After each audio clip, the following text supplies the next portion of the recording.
Woke up today, smile on my face. May not go my way, still got my faith. So I'll be okay. I'll be okay. I'll be okay. Running out.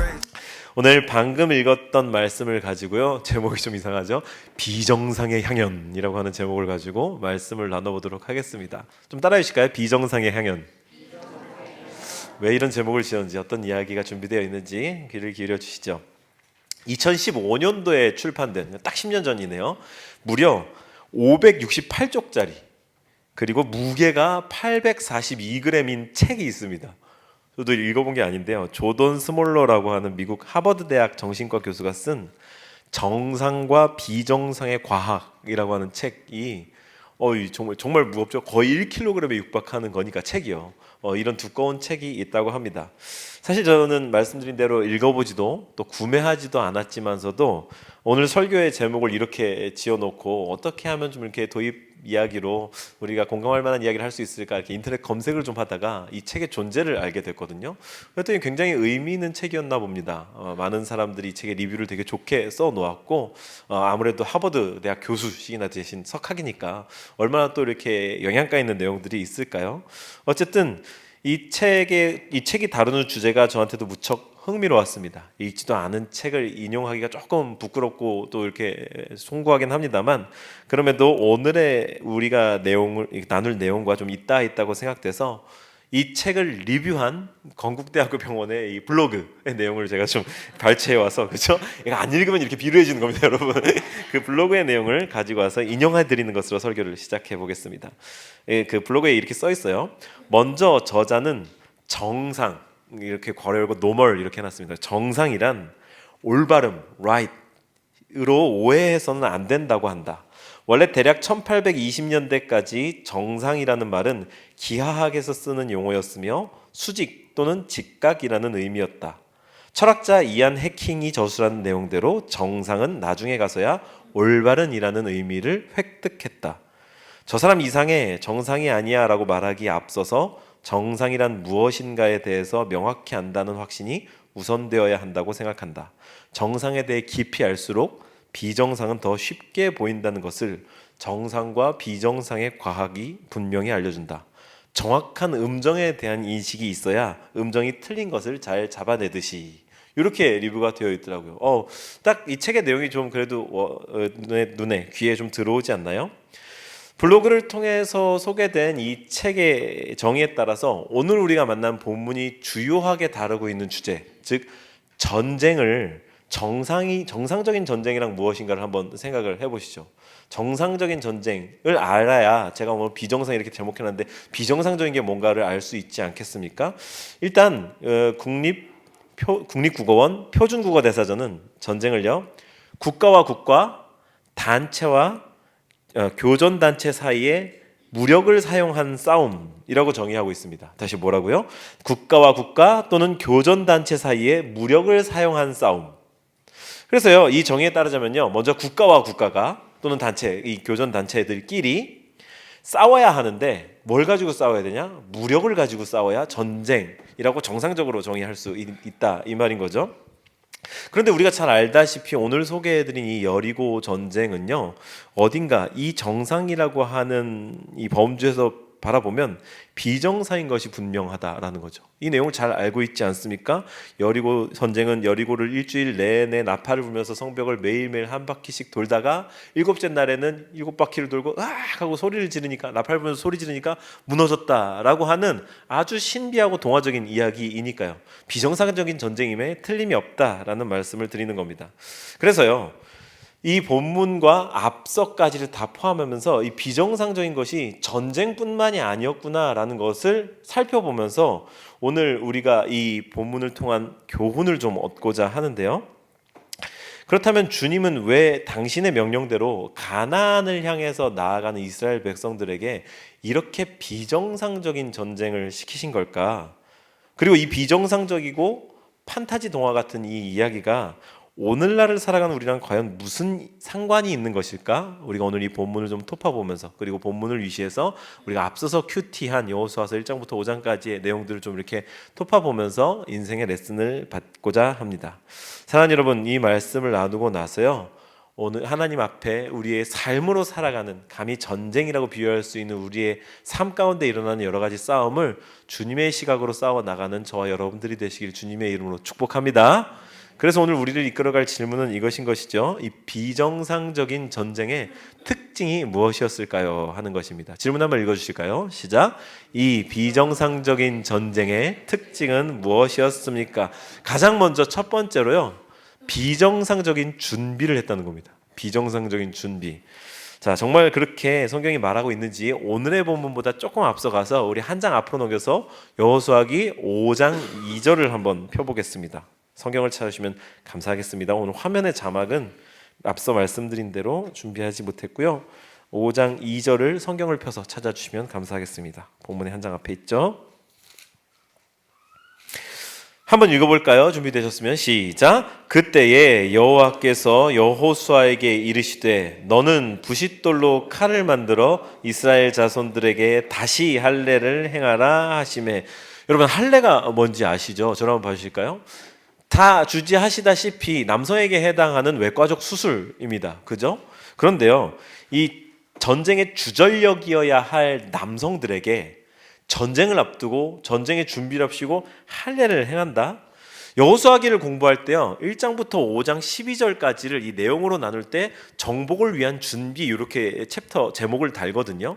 정복을 위한 준비라는데 거기에 할례라고 하는 생뚱맞은 엉뚱한 그런 행동이 들어가 있다. 이거는요, 정말 비정상적이고 정말 비상식적인 것 아니겠습니까? 전쟁하려면요, 제일 최상의 컨디션으로 싸울 준비하고 막 몸을 가다듬고 아침에 일찍 일어나고 저녁에 일찍 자고 최상의 컨디션으로 맞춰 놓으면서 전술을 공부하고 전략을 짜고 이 전투 연습을, 훈련을 하는 그런 것으로 시간을 보내도 모자랄 판국에 회복하는데 한 열흘 정도 걸리죠. 할례를 행했다? 이거 어쩌자는 건지, 이게 정말 소름이 돋는 그런 종류의 비정상적인 조치다, 이런 말인 거죠. 또 이어서요, 5장 10절도 한번 읽어볼까요? 5장 10절 조금은 쭉 내려가셔서 5장 10절을 읽어봅니다. 시작. 또 이스라엘 자손들이 길갈에 진쳤고 그달 14일 저녁에는 여리고 평지에서 유월절을 지켰으며, 할례도 모자라서 일주일 후에 유월절을 지켰다고 합니다.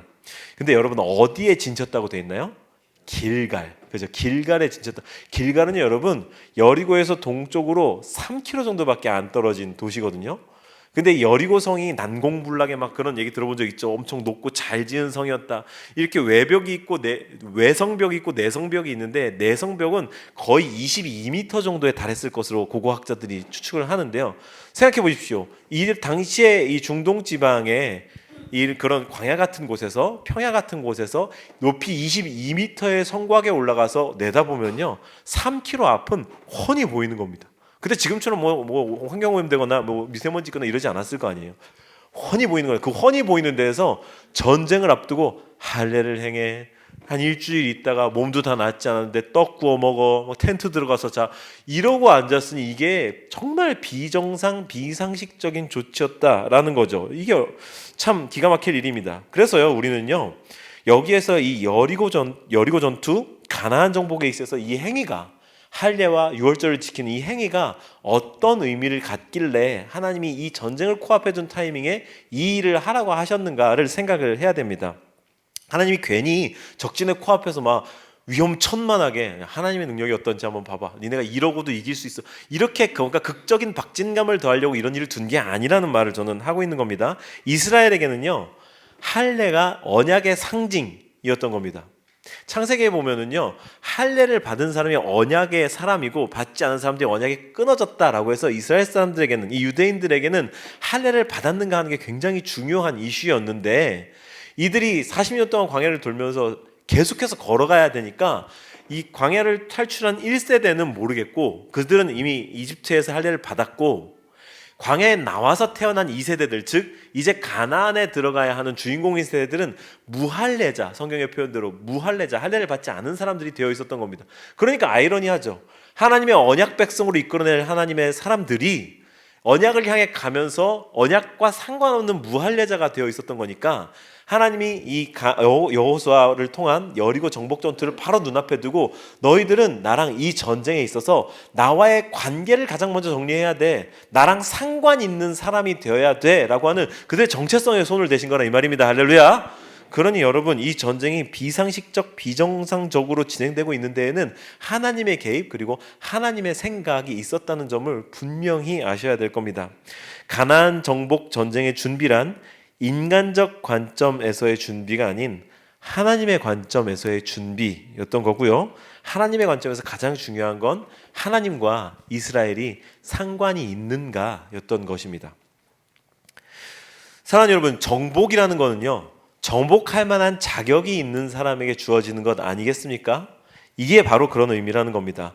정복을 위한 준비라는 것은 말하자면 정복할 수 있는 자격, 정복할 만한 자격을 갖추는 과정이라고 할 수 있겠는데, 하나님께서 이스라엘이 할례를 받지 않았기 때문에 하나님과 상관도 없고 유월절도 지킬 수 없었기에 정복의 자격이 갖추어지지 않은 사람들에게 너희들은 정복할 수 있을 만한 언약을 받을 만한 백성으로서의 자격을 갖춰 그러니 할례부터 행하고 나와 상관 있는 할례 받은 사람들만 지킬 수 있는 유월절을 지키면서 나와의 관계를 확실히 하자꾸나, 그렇게 최초의 출발 단계로 부르셨다는 거죠. 정복자로서의 자격을 갖추게 하셨다. 그래서 이것을 기억하면서 우리 두 번째로 이 또 비정상적인 특징이 무엇이 있었는가 생각을 해보시죠. 그것은 이제 바로 비정상적인 전투였다는 겁니다. 이 전쟁에서 우리 이 전투 요소가 전부 그랬는데요. 뭐니 해도 백미는 20절이었죠. 6장 20절을 보시죠. 6장 20절 함께 보겠습니다. 읽어주시죠. 시작. 이에 백성은 외치고 제사장들은 나팔을 불매 백성이 나팔 소리를 들을 때에 크게 소리 질러 외치니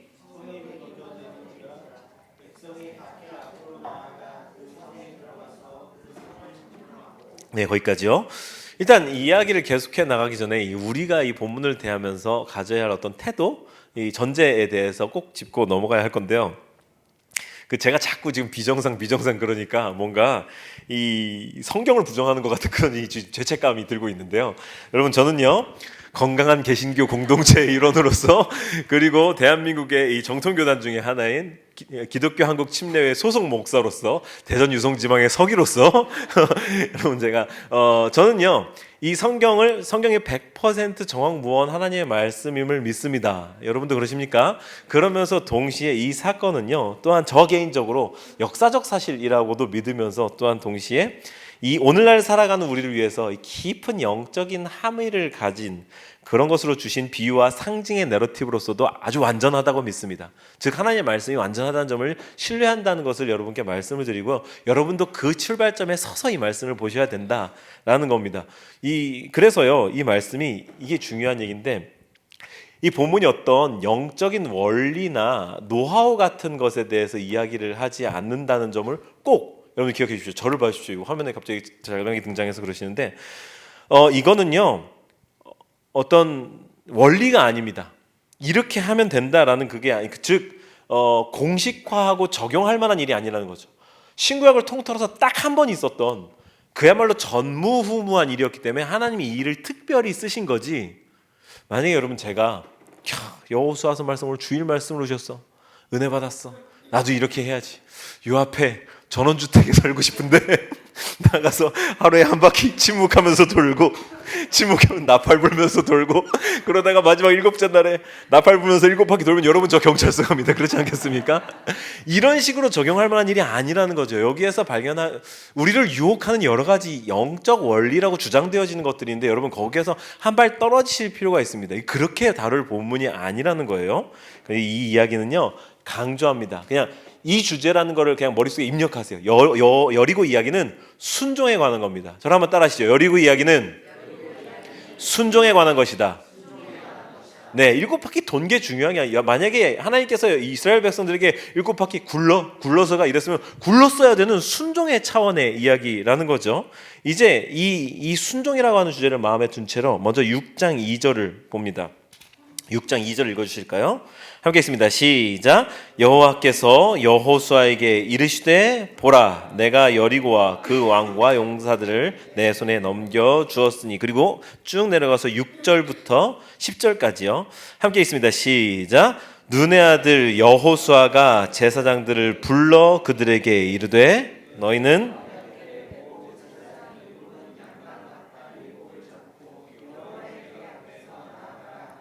또 백성에게 이르되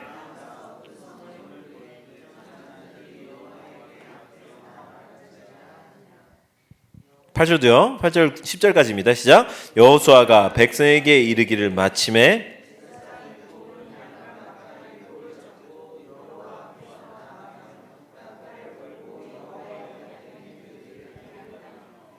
무장한 자들은 나팔 부는 제사장들 앞에서 행진하며 후구는 궤 뒤를 따르고 제사장들은 나팔을 불며 행진하더라. 여호수아가 백성에게 명령하여 이르되 너희는 외치지 말며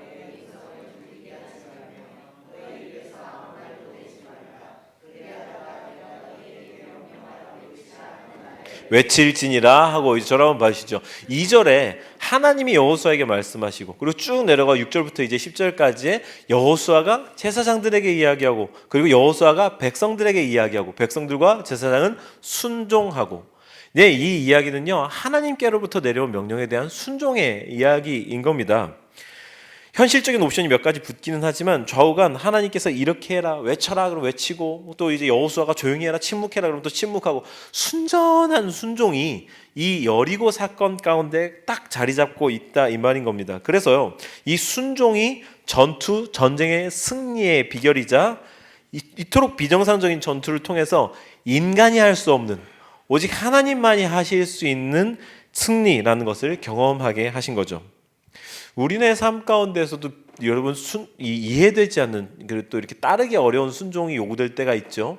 아주 많은 일들이 있을 수 있겠습니다만 그냥 제가 여기에서 모두의 삶을 다 이렇게 배제하고 우리가 개인적인 관계들도 있으니까 아주 심플하게 될 수 있는 예는 이거 하나밖에 없겠네요. 그냥 사랑할 수 없는 사람을 사랑해라 라고 하는 건 분명한 하나님의 메시지 아니겠습니까? 직장에서 또 사회에서 또 어디 뭐랄까요?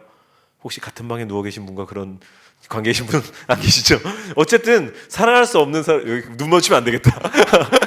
사랑할 수 없는 사람을 사랑해라 라고 하는 메시지를 분명하게 하나님께서 성경을 통해서 주신단 말이죠. 그런 말씀에 순종해라. 그럴 때에 너희 삶에 일어나는 전쟁은 너희가 싸워서 얻는 승리가 아니라 하나님이 싸워서 주시는 하나님만이 주실 수 있는 승리로 점철될 것이다 라고 하는 메시지를 우리한테 준다는 거죠.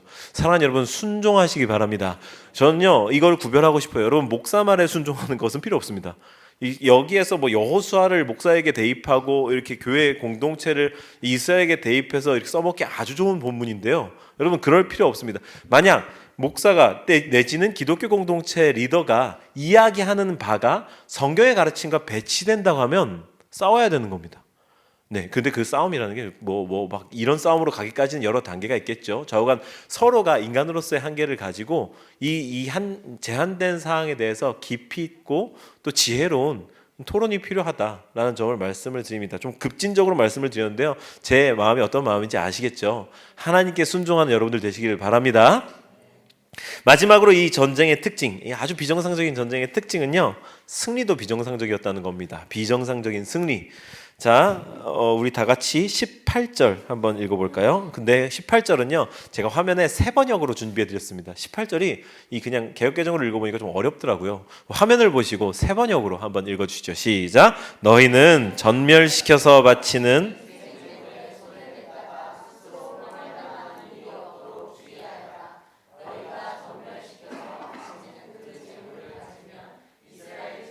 너희 때문에 전멸할 것이다. 이 짧은 시간이면 저에게 주어진 설교 시간이 짧지만 가나안 정복 전쟁에 대해서 우리 여호수아서를 읽어가면서 여기에서 드는 현대인들의 딜레마, 도덕적 딜레마에 대해서 언급을 하지 않을 수 없습니다. 이걸 꼭 말씀드리고 넘어가야 한다는 이 목사로서의 책임감을 느끼는데요. 일단 우리가 이 말씀을 읽으면서 좀 부담스럽고 거북한 면이 있습니다. 우리가 생각하고 잘 아는 사랑의 하나님과 다 남녀노소 불문하고 전멸시켜버려. 진멸. 이걸 이제 헤렘이라고 그렇게 얘기를 하는데요. 진멸시켜버려라고 한 하나님의 명령 사이에는 좀 불편한 간극이 존재한다는 거죠. 왜 사랑의 하나님이? 그럼 가나안 사람들 입장에서 봤을 땐 그들은 무슨 죄야? 라고 하는 생각이 분명히 들고, 조금 생각을 갖고 본문을 읽어내려 가는 사람이라고 한다면 그 부분에 반드시 걸리게 되어 있습니다. 예, 맞습니다. 그건 중요한 문제입니다. 근데 여기에서 일단 우리가 고대 전쟁에서 전멸, 진멸과 같은 이런 종류의 극단적 표현들은요, 큰 승리를 표현할 때 쓰인, 말하자면 좀 관용어구적인 표현이랄까요? 그런 어느 정도의 여지를 갖고 있다는 점, 즉 수사적 관습으로서 쓰였다는 점에 여지를 좀 갖고 있어야 됩니다. 전부 다 전멸시키지는 않았으라고 하는 여지를 좀 준다라는 거죠. 여호수아서는 또한 이스라엘의 역사서이기 때문에 이러한 여지를 허용하게 해주죠. 좀 더 본격적으로 나아가서요, 성경에서의 진멸은요, 오늘날에 우리가 거부감을 갖듯이 제노사이드라 그러죠. 이 종족 학살, 어떤 종족은 이 땅에서 없어져야 돼라고 하는 그런 종류의 인종 편향에 따른 어느 한쪽을 없애버리는 그런 비인도적인 차원에서 등장한 단어가 아니라는 것을 우리가 알아야 됩니다. 이 헤렘이요, 하나님은요, 가나안에 살던 이 토착 민족들에게만 헤렘을 지시하신 게 아니라, 그들만 전쟁의 피해자가 되게 하신 게 아니라 훗날 이스라엘 백성들도 아시리아에게 그리고 바벨론에게 멸망당하면서 전쟁의 참상을 경험하도록 허락하셨습니다. 불편한 것이지만 그렇게 허락하셨다고요. 왜요?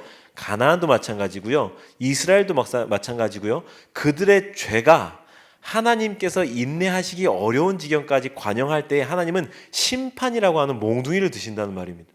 가나안 백성은요, 선하고 착한 백성이기 때문에 이러한 이스라엘의 폭력 앞에 오롯이 피해를 당한 피해자가 아니라 자신의 죄값을 이스라엘이라고 하는 인간 대리자를 통해 심판받는 죄인으로 바라봐야 하는 겁니다. 그게 하나님이 명령하신 헤렘의 진정한 의미이고요, 나중에 히브리서에서도 그렇게 말합니다. 이 가나안을요, 순종하지 아니한 백성이라고 묘사합니다. 예, 하나님 앞에 순종하지 아니한 백성, 우리 모두입니다. 인간 모두에게 하나님은요, 죄악의 차원에 있어서 헤렘을 말씀하십니다. 너희 중에 죄는 그 모양도 없게 해라. 그리고 그 어떤 그 형체도 찾아볼 수 없게 해라. 하나님이 죄에 대한 입장을 그렇게 분명하고 단호하시다고요. 가나안의 헤렘, 가나안의 진멸은 우리가 이 차원에서 바라봐야 하는 것이다 라는 말씀을 드립니다. 제 둔한 입술을 대신해서요, 이 세계적인 신학자인 크리스토퍼 라이트의 연구를 인용하겠습니다. 정의와 징벌이라는 틀 안에서 폭력을 사용하는 것이 문제가 될 수 있겠지만, 그것은 터무니없이 이기적이고 임의적이고 악의적인 방법으로 사용되는 폭력과 분명히 구별된다. 정복이라는 폭력이 전체 사회에 대한 징벌 행위로 가해졌다는 성경의 반복된 주장은 정복을 도덕적 틀 안에 넣는데, 이를 통해 가나안 정복이 무작위적이거나 인종적인 대량 학살과 반드시 구별되게 한다. 이것이 정복을 품위 있게 만들지는 않는다. 하지만 그것은 차이를 만든다. 이렇게 생각하면 좋을 것 같습니다. 범죄자에 대해서 자유를 박탈하고 감옥에 가두고, 옛날로 따지면 곤장을 때리고 이런 걸 가지고 우리가 폭력이라고 말하지 않습니다. 정의의 구현이라고 말하죠. 이것과 같은 맥락에서 이해할 수 있는 겁니다. 그래서요, 이제 본문으로 돌아가서 이 진멸이 시사하는 바가 무언가, 전쟁하는 이들에게는요, 재미가 없었다는 겁니다. 고대 사회에서 전쟁하면 가장 쏠쏠한 재미가 뭐였을까요? 빼앗아 오는 거예요. 전쟁해가지고 승리한 나라에게는 그 정복당한 국가가 가지고 있던 것, 보유하고 있던 것을 막 약탈해오고 노력해오고, 이게 그들에게 자랑거리였습니다. 그런데 하나님이요, 모든 것들을 다 죽여 없애고, 여기 청동 막 이런 기물들은 여호와의 전에 바치고, 이렇게 해가지고 너희들이 갖지 말고 손대지 말아라고 하는 명확한 선을 그어주심으로 인해서 전쟁이 재미가 없어졌고요, 싸움의 동기도 없어졌습니다.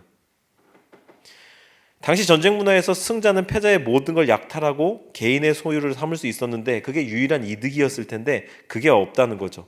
그 당연한 자신의 권리를 누리지 말라고 하는, 그게 비정상적인 거다라고 하는 말씀을 드리는 겁니다. 이뿐만 아니라 26절도 볼까요? 26절, 6장 26절 읽습니다. 시작. 여호수아가 그때에 맹세하게 하여 이르되 누구든지 일어나서 이 여리고 성을 건축하는 자는 여호와 앞에서 저주를 받을 것이라. 그 기초를 쌓을 때에 그의 맏아들을 잃을 것이요 그 문을 세울 때에 그의 막내 아들을 잃으리라 하였더라. 아니, 성을 빼앗았으면요, 이 성을 잘 정비하고, 또 여리고가 난공불락이라고 아까도 그랬잖아요. 좋은 위치에 있었을 거 아닙니까? 잘 지어놓은 성 아닙니까? 그래, 뭐 이렇게 소리 질러가지고 무너졌다고는 쳐도 그 성터를 다시 살리고 재건해가지고 이스라엘의 국방력에 보태면 얼마나 좋겠습니까? 그런데요, 다시 세우지 말아라. 성벽 세우기 시작하는 순간 기초를 놓을 때 맏아들 죽을 거고, 성문 달 때 막내 아들 죽을, 무시무시하게 엄격하게 금지하셨단 말이죠. 왜 이렇게까지 비정상적으로 하나님이 승리에 대해서 조치를 하시는가? 이스라엘은요, 40년 광야를 돌면서 세대가 교체됐잖아요. 이들은 자기들만의 신앙 문화를 굳건하게 가지고 있지 못한 사람들이었습니다. 아까 얘기한 대로 할례도 받지 못했고, 자기의 부모님들이 정착해서 살 때 어떻게 신앙을 지켰는지를 아직 깊이 있게 경험하지 못한 사람들이었는데, 가나안에 정착해서 사는 사람들은 그보다 훨씬 오랜 시간을 자기들의 이방 문화, 우상 숭배 문화를 가지고 살았단 말이죠. 이 둘이 헤렘 없이 만나게 되면, 진멸함 없이 만나게 되면 어느 쪽이 섞일 확률이 클까요? 네, 이스라엘이 물드는 겁니다. 그냥 가나안 이방 민족들의 그 신앙 문화, 우상 숭배 이런 데에 섞이는 겁니다. 민족적 정체성이 사라진다라는 거죠. 진멸하지 않았을 때 올 결과에 대해서 하나님이 먼저 잘 알고 계신다. 그래서 그렇게 금지하셨다라는 겁니다. 이 승리에 대해서 아무도 누릴 것이 없게끔. 그런데요, 더 놀라운 거는요, 방금 우리가 26절 읽었잖아요. 맏아들을 잃을 거야, 기초를 놓을 때. 여러분, 이것만 해도 되게 무시무시한 저주잖아요. 그런데요, 생각해 보세요. 왜 성문을 단다, 모든 과정을 다 마치고 제일 마지막에 문을 달잖아요. 그런데 문을 달 때 막내 아들을 잃을 거다라고 하는 얘기도 있어요. 이게 무슨 의미입니까? 사람들이 죄를 지을 때는요, 첫 아들을 잃는, 맏아들을 잃는 종류의 저주를 경험하고서도 죄에 대한 추구가 계속 된다는 거예요. 성을 계속 짓고 쌓아 올리고 문 달 때까지도 계속 될 거라 이 말입니다. 그때 막내 아들을 잃을 저주를 경험해도, 잃어버려도 그 죄는 계속 될 거라. 여러분, 이게 인간이 가진 죄성의 끝입니다. 하나님이 아무리 저주하고 아무리 가로막고 해도 인간의 죄를 향한 추구는요, 멈추지 않는다고요. 결국 이스라엘은요, 이렇게 단단히 경고하여 일렀음에도 이스라엘이 완전히 진멸, 헤렘하지 않았고요. 이게 중요한 결과죠. 헤렘하지 않았고 결국 가나안에 동화돼서 하나님을 떠나버리죠. 이제 설교를 마치려고 합니다. 27절을 한번 함께 읽어주실까요?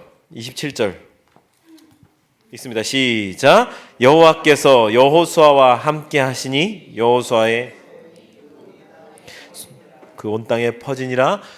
여러분, 이토록 비정상적인 전쟁, 제가 오늘 비정상이라고 하는 키워드로 계속해서 설교를 가지고 왔는데요, 이토록 비정상적이었던 전쟁, 비정상적으로 준비하고 비정상적으로 싸우고 승리 후에도 비정상적인 상황들만 있고, 이러한 속에서 여러분, 가장 비정상적인 게 뭔지 아세요?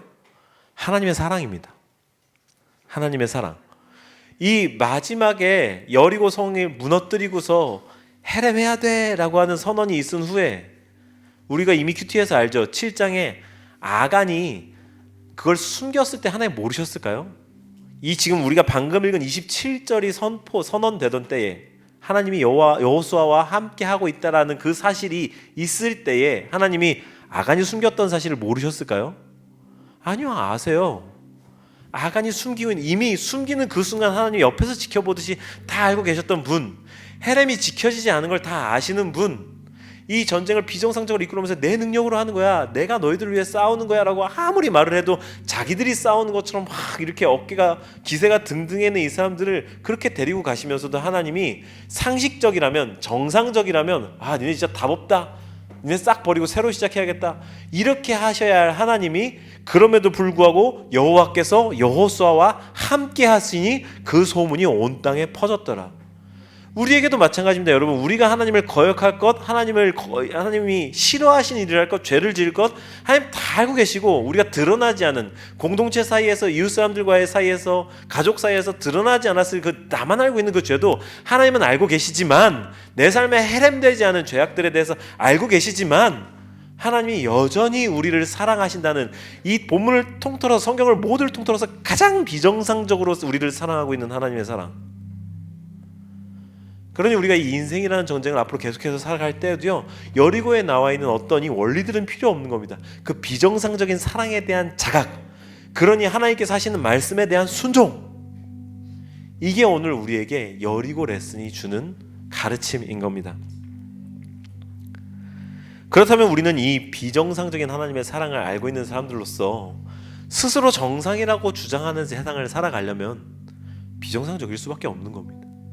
그래서 여러분들 마음 가운데 피어나는 그 비정상적인 사인들에 하나님의 마음에 응답하십시오. 여러분들에게 이 부담을 드리는 것으로 오늘 설교를 마치겠습니다. 이 비정상적인 하나님의 사랑을 함께 누리며 이 세상을 비정상적인 방식으로 싸우면서 살아가시죠. 그분의 나라, 그분의 방식으로.